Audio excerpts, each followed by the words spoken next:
নমস্কার, তন্হির পাকশালাতে সবাইকে স্বাগত জানালেও সকলকে একেবারেই জিজ্ঞাসা করতে পারছি না যে কে কেমন আছেন, এবং আমি নিজেও বলছি না যে আমি কেমন আছি, ভালো আছি না মন্দ আছি।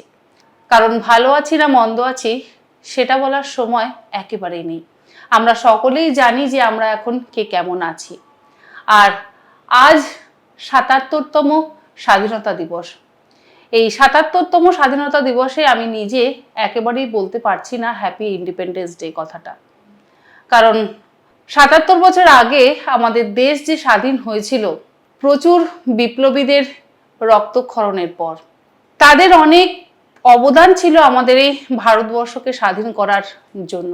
বর্তমানে আমাদের পশ্চিমবঙ্গ যেভাবে একটি মেয়ের জন্য পথে নেমেছে, তার জন্য আমরা সকলেই কিন্তু প্রকৃত বিচার চাই।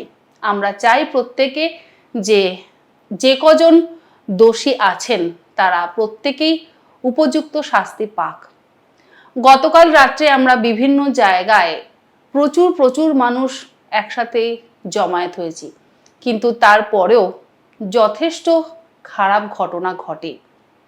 যাকে সে সমস্ত সম্পর্কে আমি কিছু বলবো না, কারণ আমরা সকলেই এখন একটা উদ্দেশ্যেই পথে নেমেছি, সেটা হচ্ছে আমরা দোষীদের শাস্তি চাই এবং প্রকৃত বিচার চাই। আজ আমি আপনাদেরকে কাউকেই স্বাধীনতা দিবস উপলক্ষে কোনো কথা বলতে চাইছি না বা পারছি না, তার জন্য আপনারা সকলে আমাকে ক্ষমা করবেন। আর সত্যি বলতে কোনো রকম রান্নার রেসিপি ভিডিও দিতে একেবারেই ইচ্ছে করছে না। রান্না করতে ইচ্ছে করলেও সেটা আমাদের প্রত্যেক দিন করতে হবে, কারণ ভাত ডাল তরকারি খেয়ে আমাদের তো বেঁচে থাকতে হবে, লড়াই চালিয়ে যেতে হবে।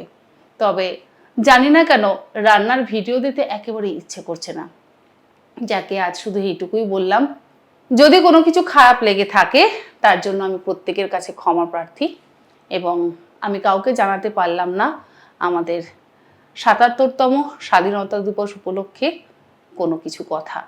আজ শুধু এইটুকুই বলবো, বারবার একটা কথাই বলবো, যেভাবে আমরা সকলে একত্রিত হয়ে পথে নেমেছি, যাদের উদ্দেশ্যে আমরা পথে নেমেছি যে দোষীদের শাস্তি চাই এবং বিচার চাই, সত্যি দোষীরা যেন প্রকৃত শাস্তি পাক, এটা আমরা সকলেই চাই। ধন্যবাদ।